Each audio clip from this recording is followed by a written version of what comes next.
C'est une chronique de Jeanne autour du livre I Am Not MM de Daniel Charneux aux éditions Arléa.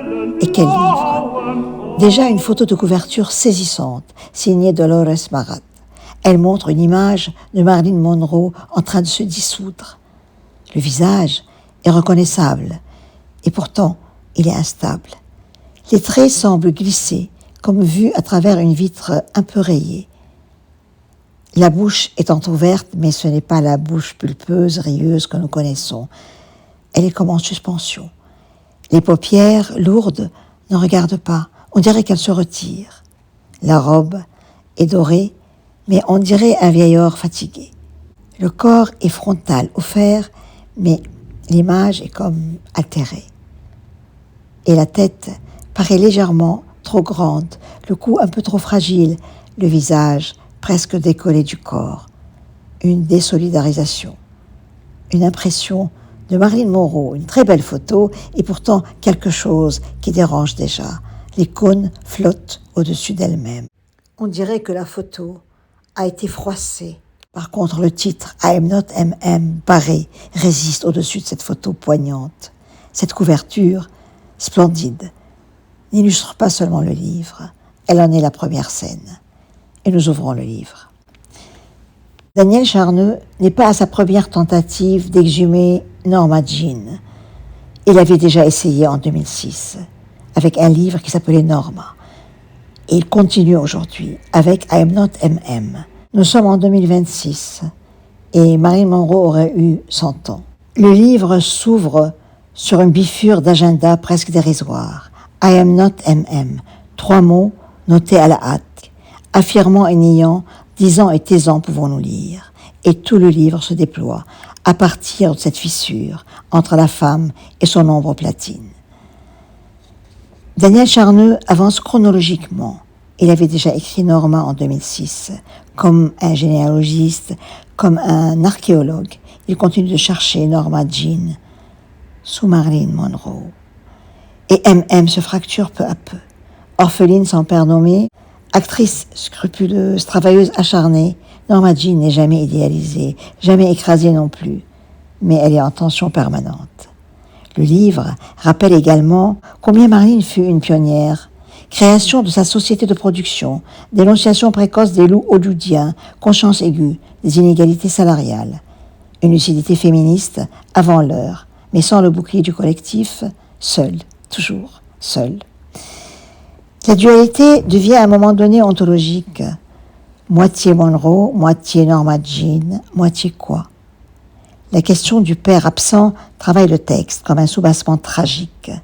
Daniel Charneux convoque alors, sans les plaquer, les figures antiques, Oedipe, Phèdre. Ce n'est pas pour ériger un mythe de plus, mais pour montrer combien la modernité recycle les mêmes failles, simplement sous d'autres projecteurs. Marilyn rejoint aussi James Dean, Jean Seberg, Morrison. Toute cette jeunesse brûlée, trop vite. Combien de Marilyn interroge l'auteur? L'écriture épouse l'agenda nerveux de 1955, une très belle écriture, fragmentée, tendue d'une poésie discrète. Et tout au long du livre, Daniel Charneux tente de mettre de l'ordre là où l'identité est morcelée. Les dernières 24 heures sont racontées comme un conte à rebours. Un dîner avec Pat Newcomb, des sautes d'humeur, un appel à Peter Lawford, dis adieu à Pat, au président, adieu à toi. Puis l'adresse, 12 305 Fifth Helena Drive, l'overdose, la légende instantanée. Marilyn Monroe est morte. Elle avait 36 ans. Et cette cérémonie, avec son chant préféré, il sonne et résonne Over the Rainbow. Combien il est dissonant, et elle, dans un cercueil doublé de satin, couleur tilleul, aucun arc-en-ciel.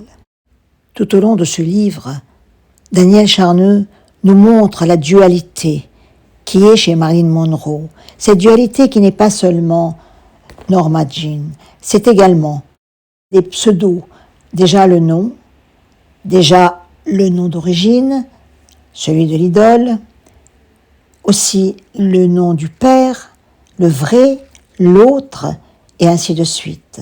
C'est une femme qui vit sous pseudo, qui est sous pseudo, qui respire sous pseudo, et je dirais qui tremble entre les plusieurs pseudos. Où est la vérité? Où est-elle, Marilyn? Ce n'est pas Marilyn, c'est Norma Jean. Et puis, il y a quelque chose qui me semble vraiment terrible. À la base, elle était brun châtain. Les cheveux, j'entends. Elle est devenue blonde platine. Et puis, avec le temps, les cheveux se sont abîmés. Il y a eu une perruque. Donc, même là, elle était sous pseudo. La chevelure était sous pseudo. C'est terrible d'avoir même ses cheveux sous pseudo. Et Daniel Charneux raconte tout ça. Il raconte, entre fiction et vérité, tout ce qu'il a trouvé. Bien sûr, il y a le passage des dépressions nerveuses parce qu'elle en a fait. Il y avait, dit-elle, à Payne Whitney, là où elle avait été internée, quelque chose qui n'était pas humain. Elle disait, les hommes envoient des fusées vers la Lune, mais ne semblent pas intéressés par les battements du cœur humain. À sa sortie, le 5 mars, pouvons-nous lire, elle ressemble à une athlète qui vient de recevoir une médaille d'or, ligne retrouvée, nouvelle coiffure, entre sa secrétaire, son attaché de presse, reporter, photographe, une cohorte d'admirateurs. « I am wonderful », proclame-t-elle, confiante, détendue, comme neuve. Et puis, il y a ce séjour à l'hôpital où elle a été opérée d'une cholécystite. C'est un mot barbare pour dire une inflammation de la vésicule biliaire causée par des calculs. L'ablation de ce petit organe est un événement, non pas parce qu'elle a eu lieu, tout simplement parce que même là, elle n'a eu aucune grâce. Là aussi, des séances de photos. Berthe Stern, qui 1 an plus tard, fin juin 62, obtient d'elle 3 jours de shooting pour Vogue. Et il y a eu toutes les photos. Dans les réserves du photographe, peut-on lire, on a retrouvé 220 rouleaux de pellicule 120 Kodak, couleur et noir et blanc, qui donneront près de 2600 clichés, un marathon. Dans la porte du frigidaire, 3 bouteilles de Dom Pérignon 1953 pour tenir la distance.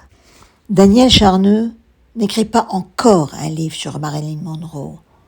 Il écrit une histoire, nouvelle peut-être, sur Marilyn Monroe et Norma Jean. Et avant de terminer cette chronique, je voudrais vous lire cet extrait. Entrée dans la mort, propulsée dans la légende, libérée de la vie après 36 ans, 2 mois et 4 jours de tâtonnement. Le cercueil est beau, capitonné de satin tilleul. C'est un 8 août, le jour prévu pour les secondes noces. Jody Maglio lui dira encore une fois « I love you ». L'organiste jouera cette chanson qu'elle aimait tant, « Over the Rainbow ». Mais il n'y a rien par-dessus l'arc-en-ciel. Et le magicien d'Oz ne pourra rien pour elle. C'était la chronique de Jeanne, avec le bouleversant « I'm not MM » de Daniel Charneux, aux éditions Arléa, collection La Rencontre. Sans oublier la magnifique photo de Marilyn Monroe par Dolores Mara, graphisme Guillaume Chavannes, un livre vraiment magnifique.